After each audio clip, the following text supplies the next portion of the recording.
Bismillahirrahmanirrahim. Assalamualaikum warahmatullahi wabarakatuh.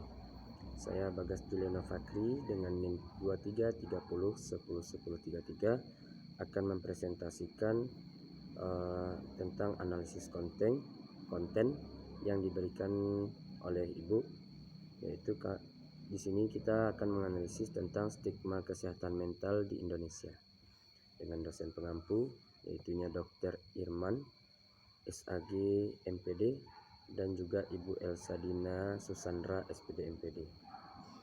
Ya, di mana Ibu memberikan pertanyaan yaitu tentang di sini saya mengambil narasumber yaitunya Ustadz Irsyad Muhammad Irsyad Lukman.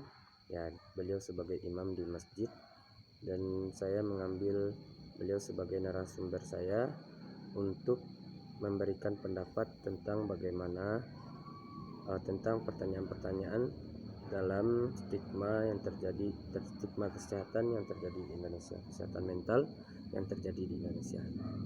Yaitu pertanyaan pertama, bagaimana pandangan tokoh agama tentang stigma terhadap kesehatan mental di Indonesia. Saya menanyakan itu kepada beliau menjawab, pandangan seorang tokoh agama Islam terhadap stigma kesehatan mental, yaitu sebagai seorang tokoh agama, beliau menyampaikan bahwa stigma terhadap penderitaan gangguan mental merupakan sebuah tantangan moral dan sosial yang tidak hanya menyangkut dimensi kesehatan, namun juga mengenai nilai-nilai kemanusiaan dan ajaran agama. Dalam Islam, setiap manusia dimuliakan oleh Allah. Ya, beliau mengatakan seperti itu. Maka memandang rendah,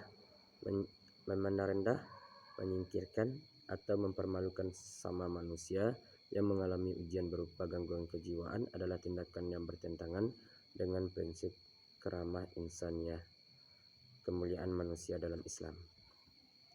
Lalu beliau juga memberikan pendapat kalau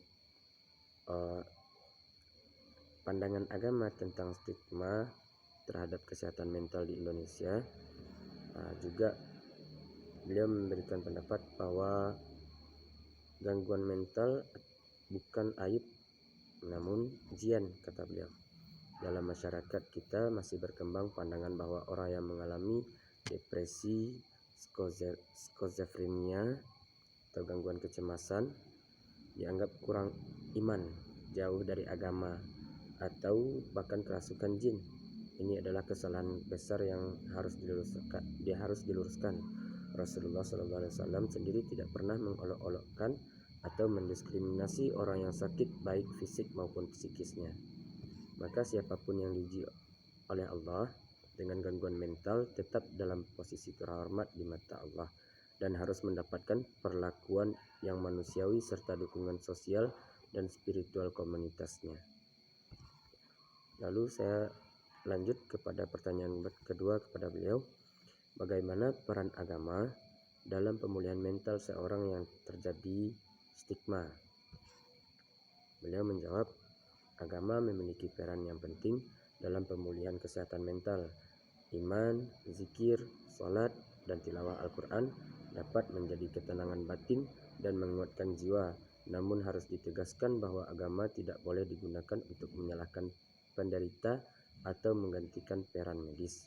Justru pendekatan yang terbaik adalah sinergi antara pengobatan medis dan penguatan spiritual. Ya, beliau mengatakan kalau kita itu harus mendorong umat untuk tidak malu mendatangi psikolog atau psikiater. Hal itu sama halnya dengan pergi ke dokter ketika demam. Maka menjaga kesehatan mental termasuk ibadah dan kewajiban yang tidak boleh diremehkan. Lalu lanjut kepada pertanyaan yang ketiga, yaitu bagaimana agama menjadikan kesehatan mental sebagai hal yang penting. Ya. Lalu beliau menjawab, kesehatan mental itu adalah amanah. Setiap jiwa adalah amanah dari Allah. Jika ada saudara kita yang sakit, maka kita berkewajiban menolongnya. Islam mendorong ihsan, berbuat baik, ta'awun, tolong menolong, dan rahmah, kasih sayang. Ya, sebagai dasar kehidupan sosial, maka menghapus stigma dan membuka terhadap perawatan kesehatan mental adalah bagian dari ibadah sosial yang sangat mulia di hadapan Allah. Jadi itulah ya presentasi dari tugas yang diberikan oleh Ibu tentang analisis konten, analisis stigma kesehatan mental yang terjadi di Indonesia. Saya Bagas Juliana Fakri. Dengan ini selesai sudah presentasinya. Saya akhiri dengan mengucapkan wassalamualaikum warahmatullahi wabarakatuh.